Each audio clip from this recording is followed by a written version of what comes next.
6 cosas que no sabías sobre Cleopatra. Cleopatra es una de las mujeres más famosas de la historia.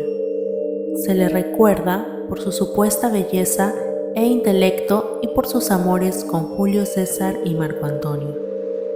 Se convirtió en reina de Egipto después de la muerte de su padre, Ptolomeo XII, en el año 51 a.C., y Hollywood suele retratarla como una glamorosa femme fatale.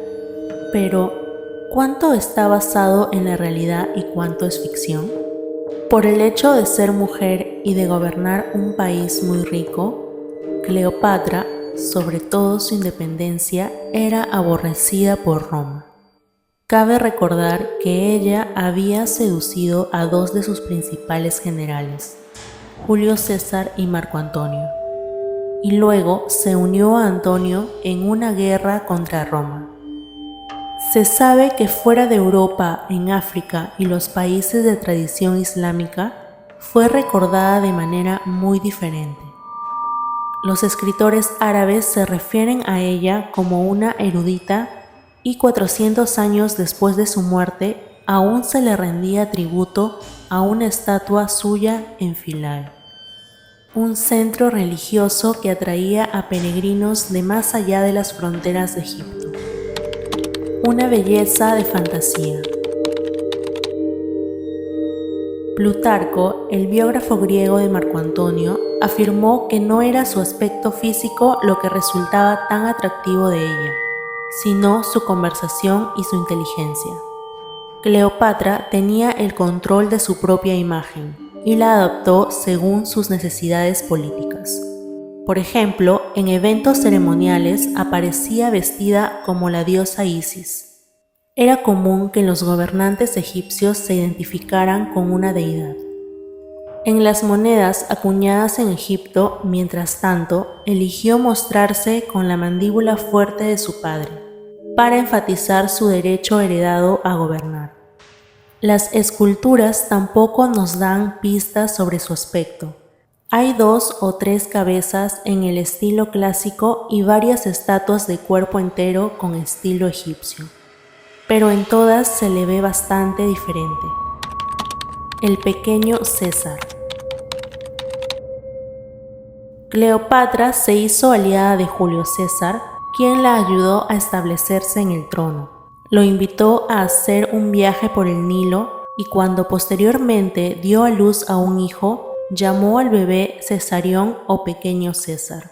En Roma esto causó un escándalo, en primer lugar porque Egipto y su cultura hedonista eran despreciados como decadentes, pero también porque César no tenía otros hijos varones, aunque estaba casado con Calpurnia y había tenido 2 esposas antes que ella. César acababa de convertirse en el hombre más poderoso de Roma, y si bien la tradición era que la élite romana compartía el poder, él parecía querer ser el supremo, como un monarca. Esto resultaba doblemente insoportable para los romanos, porque significaba que Cesarión, un egipcio, podría eventualmente querer gobernar Roma, como el heredero de César. Cleopatra vivía en Roma como amante de Julio César cuando éste fue asesinado. Junto con el pequeño Cesarión, habían estado viviendo en un palacio propio al lado del río Tíber en la casa de César, aunque es probable que ella no residiera allí permanentemente, sino que viajara regularmente desde Egipto.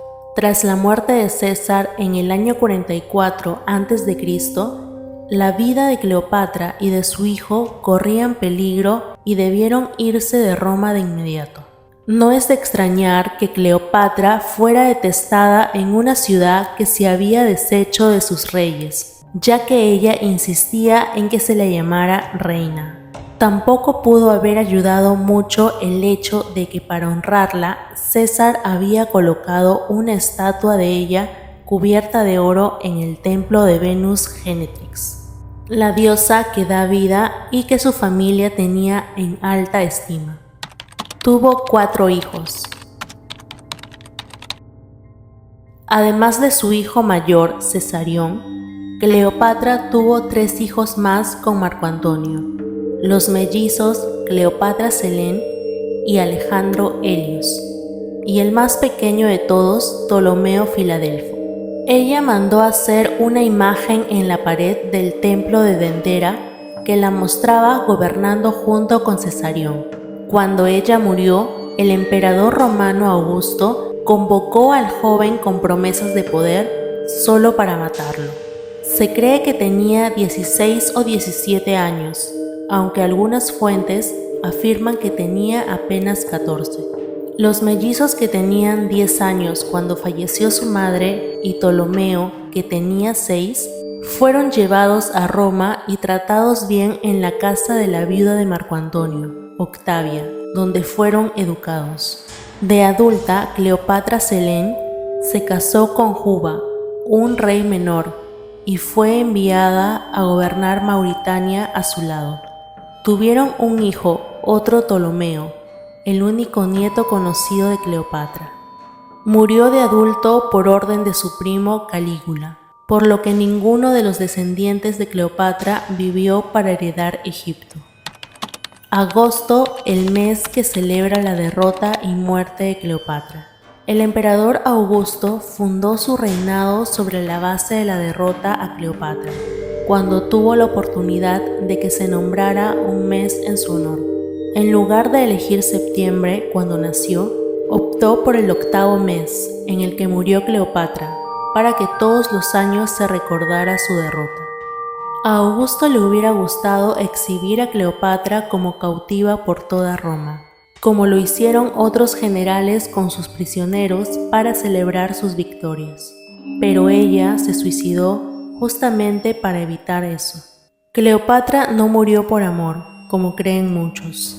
Al igual que Marco Antonio, que se suicidó porque ya no había un lugar de honor para él en el mundo, ella eligió morir en lugar de sufrir la violencia de ser mostrada y avergonzada por las calles de Roma.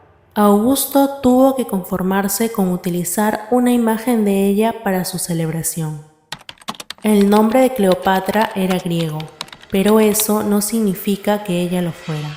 La familia de Cleopatra era descendiente del general macedonio Ptolomeo, que había obtenido Egipto en el reparto después de la muerte de Alejandro.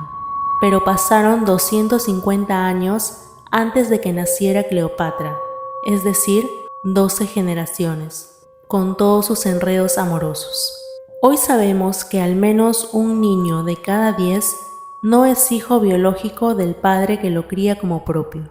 La población de Egipto incluía a personas de diferentes etnias, y naturalmente eso incluía a los africanos, ya que Egipto es parte de África, así que no es del todo improbable que mucho antes de que Cleopatra naciera, su herencia griega se hubiera mezclado con otras. Además, dado que se desconoce la identidad de su propia abuela, no podemos estar seguros de su identidad racial.